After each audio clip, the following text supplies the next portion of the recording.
Мына Түркияда сапарда болып келдік. Уақыбы қатты дамып кеткен.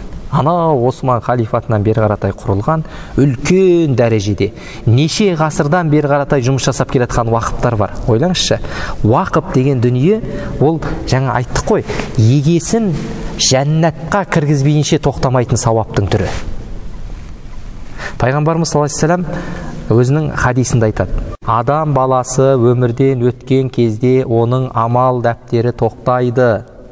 Бүкіл амалдары тоқтайды, амал дәптері жабылады. Тек қана 3 нәрсе ғана оның амал дәптеріне жазылып тұрады. Қандай? Біріншісі садақа жариясы, пайдалы артына қалдырған ілімі. Үшіншісі салихалы ұрпағы қалдырған, е? Осы жердегі садақа жария, ғалымдар айтады, бұл уақыфтан басқа дүние емес дейді. Егер бұл уақыфтан басқа дүние болса, онда уақыфтың ішіне сол нәрсе кіреді дейді.